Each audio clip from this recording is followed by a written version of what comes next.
All right, it's time to react. Before I start, this is going to be an instant reaction because the series between the Wolves and the Lakers is over in 5 games. So instead of Lakers in 5, we got Wolves in 5. I just don't know what to say. Like, the Lakers just looked really bad in this game. They got absolutely dominated by Rudy Gobert. JJ Redick today said that he wasn't going to play Jackson Hayes at all compared to, the start of the series when when he was running him in the starting lineup just to give a bit of height for the team. The minutes with Jackson Hayes in the team respectively was bad, but this was even worse.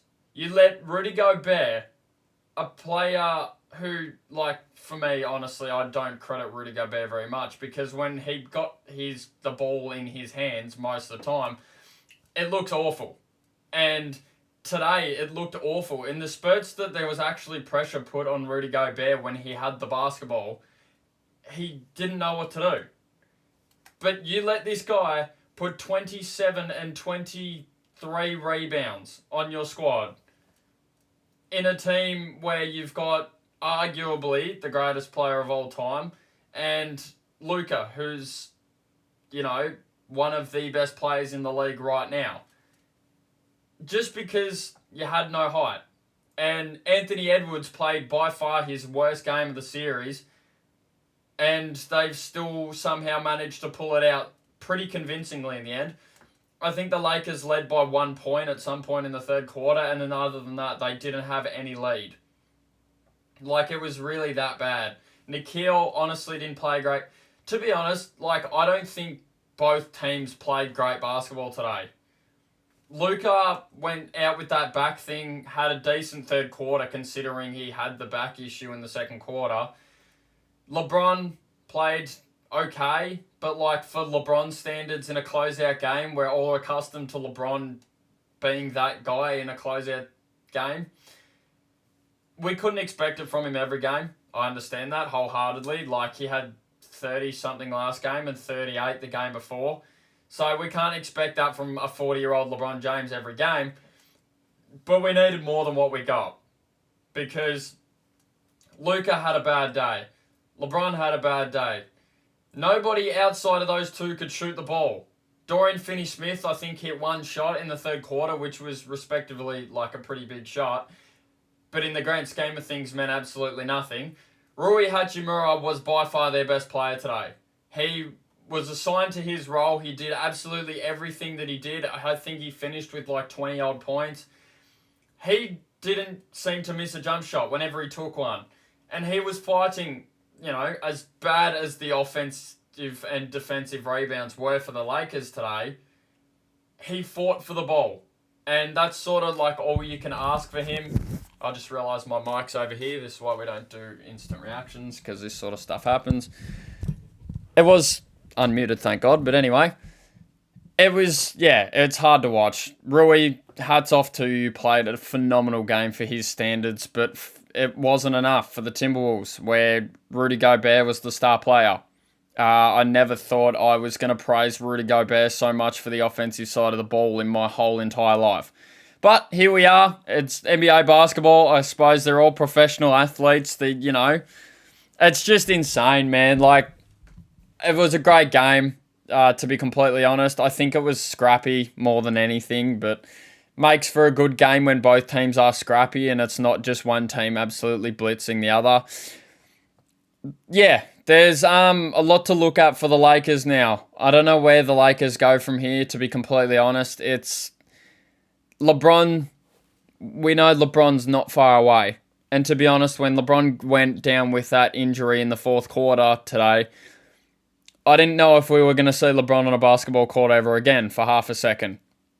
Because when you're reaching around that knee area, it's never good. And especially when the replay showed that Dante didn't make much contact with his knee, I thought it was going to be a lot worse than it actually was.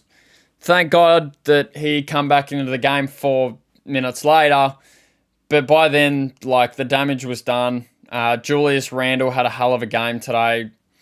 It was the bigs for the Timberwolves, realistically. The Lakers had no body. They had no size. Dorian Finney-Smith getting fouled out in the fourth quarter didn't help them. They had to go to Gabe Vincent, which, by the way, JJ Redick, first-year head coach. I understand all of that. Playing Maxi Kleber, who hasn't even practiced with the team he got traded in the Luka trade 4 months ago or whenever that trade was, hasn't even played a single scrimmage game with the Lakers, let alone an actual NBA game. And JJ Redick, with 4 minutes left in the end of their season, decides to roll the dice with him. I suppose, it's a basketball. It's one of those things where I can sit here and criticize it now. But in that moment, realistically, Jackson Hayes isn't going to spread the floor. Gabe Vincent has no size. Maxi Kleber sort of gives you a little bit of both of those things. So I can sort of see the world in which JJ Redick is going for. But when he doesn't even have a training session with the team under his belt, I think it's just really hard to, take in when you're giving these guys these minutes. But, yeah, Timberwolves are advancing to hopefully face my Lakers, which the game I will now get to. Yeah, it was a bad game today. The Rockets just defensively were great, and we offensively were awful. Steph, other than a few rushed shots in the second quarter, gave me nothing. Jimmy Butler looked like the most passive man on the court when I grow to being accustomed to him in the second half of game 4 being, Superman. It was a hard game to watch. I got to give all credit to the Rockets. Like, Amen Thompson, as much as, some of the extra antics and stuff that comes with him annoys me to watch a little bit, he's a hell of a defender. There is no taking away from him. He's, everything from his wingspan to his size to his athleticism. Just everything about him screams a great defender, and I'm glad that he is using that size to get that mismatch. He's just all over Steph. Steph turned the ball over probably 5 or more times today, to be completely honest. Other than a spark in the fourth quarter from the bench, who scored, I think, 12 of 14 unanswered to cut the lead to about 15, there was really nothing going for us all day. The homie Pat Spencer got ejected for squaring up with Alperen Sengun, which, by the way, Sengun, the more I watch him in a series like this, is the more that he's sort of getting on my nerves as a basketball player. Like, he does flail a lot. I do see that. He flails a lot. He's arguing with the officials. He's, getting into the other team's guys every time something happens. Stuff like that happens with Draymond Green's in the series and Dylan Brooks in the series. But a few times it's just seen from me, like, a couple of the little things that have come out of his mouth, like, it's been from him and nobody else. So for him to square up with a couple of our end of the bench players with 4 minutes left in a game where you're up 15, I guess, like, it's really not necessary, I don't think. The guy Pat Spencer got ejected for headbutting him. Awesome. I don't understand it. He's obviously trying to protect his guys or whatever, and that's sort of the letter of the law with a lot of these teams. You're going to, as soon as you go at one player from one team, it's going to come back to you on the other side. But yeah, I don't really have much to say about the game, to be completely honest. Everybody on the Warriors roster played awfully. I can't sugarcoat it in any sort of way. Us only getting to the free throw line for 4 shots in the first half is a bit interesting, considering the type of play that the Rockets have been providing. But yeah, I mean, it's a referee sport. We're human. Referees are human. I understand that, there's going to be mistakes made and there's going to be things missed and stuff of that nature. It's just hard to work out in my head when they have 16 free throws and Steph Curry's going up the other court getting clawed out and we only have 2. So, doesn't make a lot of sense. this is the thing I hate. I get so biased when it's talking about my own roster. I can't really project to you guys the stuff that I want to project to you guys because I'm sort of all up in my head about how it happened. I'm much better off when I'm talking about a win from my roster, because when I'm talking about a loss, it's a whole lot of sad, blaming us, blaming the other team, all of that sort of stuff. So I'm going to leave it there for that. I'm not really going to go into that game anymore because, it was a pretty bad game, all things considered. It was literally just a blowout.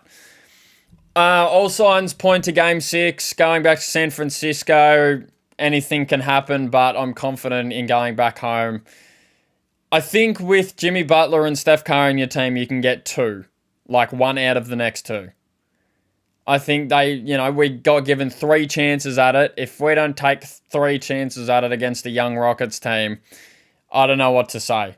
Last person I want to shout out is Fred VanVleet. Credit where it's due. The dude was a flamethrower. He shot the ball better than anyone in a game where Steph Curry was on the court. So I got to shout out Fred VanVleet. He's the only vet on that team aside from Steven Adams. Steven Adams also, I got to give a lot of credit. He's been playing awesome over the last few games. He's just so hard to rebound over. It's impossible. Yeah, I don't really have much more to say on that. I'm literally just booted the game up. I've got the post-game presses and stuff on the other monitor at the moment, so I'm watching them. But yeah, there's nothing really more I want to say. Lakers are going home in 5 games, which going into the postseason, a lot of people I didn't see happening. They were literally pretty heavy favourites going into the series. And the Timberwolves have made reasonably light work of them. It's incredible. Another thing I was thinking about today too is there's a possibility for... I know the Clippers are down at the moment. The Clippers are now, down 3-2, and the Nuggets only need 1 of them. But there is a chance so the 1 seed obviously has gone through, swept, whatever. But there is a chance at the 5, 6, and 7 seed all to go through. It's such a weird, structure in the ladder, and it really shows how weird the structure of the West standings were this year. There is a lot of good teams in the West. The next sort of week will determine what happens with the rest of the standings. Couple more Game 6s tomorrow. Before I, stop this video, I want to apologize. I haven't given you guys a video in literally a week. I have been, busy doing a bunch of different stuff over the last week, and I've really wanted to get a video out, but it just couldn't be done. Yeah,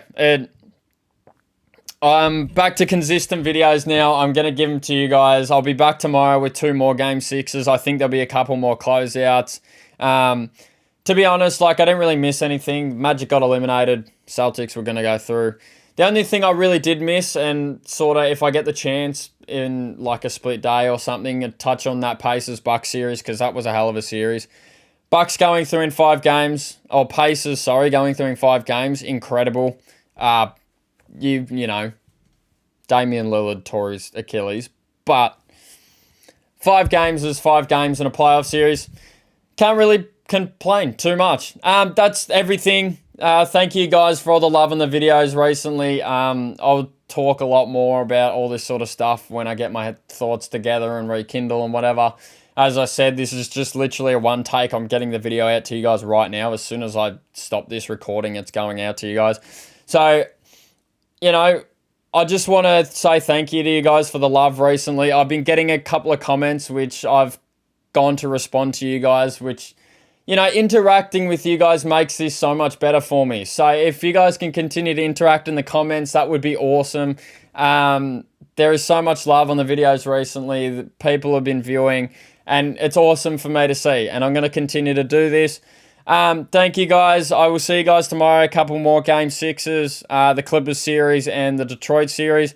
See if either of those 2 can go to a Game 7, which as a viewer, I think we all want Game 7s. So see how it goes. But other than that, I will see you guys tomorrow with those games, and guys, take care.